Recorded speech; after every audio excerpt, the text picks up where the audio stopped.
Let's start with a story. It's 2010. A non-profit called Citizens United wants to air a film critical of Hillary Clinton right before an election. The FEC says, hold on, that's basically a campaign ad. You can't do that so close to voting. The dispute goes to the Supreme Court, and what they decide changes everything. In a 5-4 decision, the court rules that corporations and unions have the same free speech rights as people.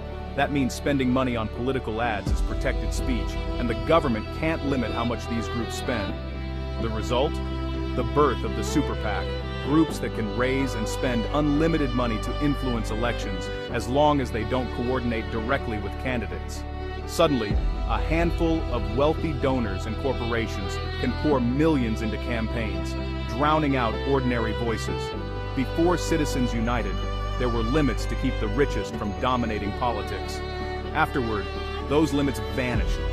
Now the loudest voices belong to those with the deepest pockets. The decision didn't just open the floodgates, it blew them off their hinges. Money became the megaphone in American politics. The rest of us? We're left whispering in the corner. In this system, money doesn't just talk, it shouts over everyone else. The First Amendment says, Congress shall make no law abridging the freedom of speech. Sounds simple, but it's really about protecting you from government censorship, not from consequences or criticism. The government can't jail you for your opinions, even if they're unpopular or offensive. That's why protest movements from the civil rights era to today can challenge those in power. But the First Amendment doesn't protect everything. It doesn't cover incitement to violence, defamation, or true threats. And it doesn't let you yell, fire, in a crowded theater just for fun. Here's the big misconception. The First Amendment doesn't apply to private companies. Your boss can fire you for a controversial tweet. Social media platforms can ban you for breaking their rules. Private property owners can decide what speech they allow. So when someone gets kicked off Twitter and cries, "My First Amendment rights," they're wrong. The First Amendment is a shield against government, not a free pass for anything, anywhere. Understanding this is key to understanding free speech in America. There's a classic idea called the marketplace of ideas. Let all speech compete, and the truth will win. But this theory has some big flaws. First, money. Some ideas come with billion-dollar ad budgets, while others barely get heard. Thanks to Citizens United, wealthy interests can drown out everyone else. It's not a fair marketplace. It's an auction. Second, people aren't perfectly rational. We're drawn to simple emotional stories, not always the truth. Confirmation bias means we seek out what we already believe and ignore what challenges us. Third, speed. Lies spread faster than truth, especially online. A false story can go viral before fact-checkers even start. The marketplace was built for town squares, not viral tweets and algorithm-driven feeds.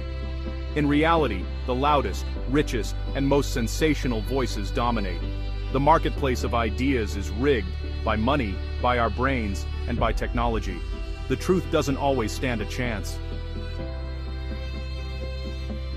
Want to know who has power in politics? Follow the money. Since Citizens United, a handful of billionaires can fund super PACs with checks that dwarf most Americans' lifetime earnings. These mega donors shape elections, backing candidates who protect their interests.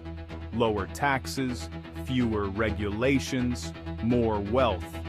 Politicians know who pays their bills, and ordinary voters get sidelined. It's a closed loop. Money elects politicians. Politicians pass laws for donors. Donors get richer, and the cycle repeats. The result? Government priorities shift to serve the few, not the many. Most Americans feel their voices don't matter, and they're not wrong. When money buys the megaphone, democracy itself is at risk. Money fuels our broken speech system, but disinformation is the toxic exhaust. Today, it's easier than ever to spread lies to millions, sometimes by foreign governments, sometimes by homegrown grifters. Troll farms and fake accounts flood social media with divisive, false stories, aiming to confuse and divide. The goal isn't always to help one side, it's to make us distrust each other and our institutions. Domestic actors use the same tactics, creating fake news sites and viral hoaxes for profit or power.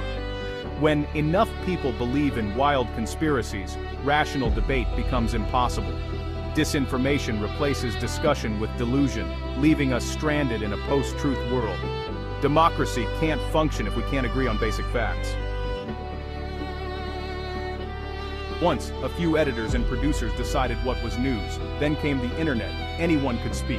But now, tech giants like Facebook and Google control what billions see, using secret algorithms to maximize engagement. Outrage and sensationalism get promoted because they keep us clicking. Calm, reasoned debate, boring. Wild conspiracy. Click, share, repeat. These platforms profit from division and emotion, not truth.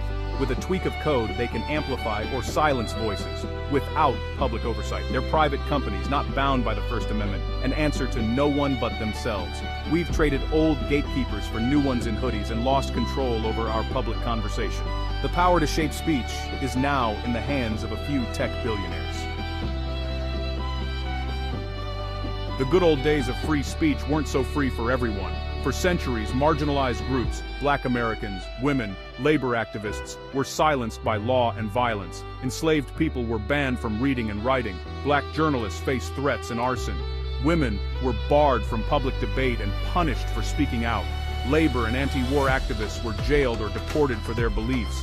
Power has always tried to control who gets to speak. The fight for free speech is also a fight over who gets to be heard. Remember, the struggle isn't just about what can be said, but who gets to say it. Our public square is flooded with money, run by tech giants and polluted with lies. But we can fix it, if we're willing to act. First, campaign finance reform, overturn Citizens United, strengthen disclosure laws, and explore public funding for elections. The goal? Reduce big money's power and amplify ordinary voices. Next, hold tech platforms accountable. Reform Section 230, demand transparency in algorithms, and consider breaking up monopolies. Tech companies must take responsibility for their role in shaping speech. Most importantly, invest in media literacy. Teach people to spot disinformation and support quality journalism. We need to value truth over outrage and engage with each other in good faith. It's not easy, but it's possible. Democracy depends on a public that can talk and listen to each other. The question is, are we willing to do the work? The future of free speech and democracy depends on it. Let's start the conversation.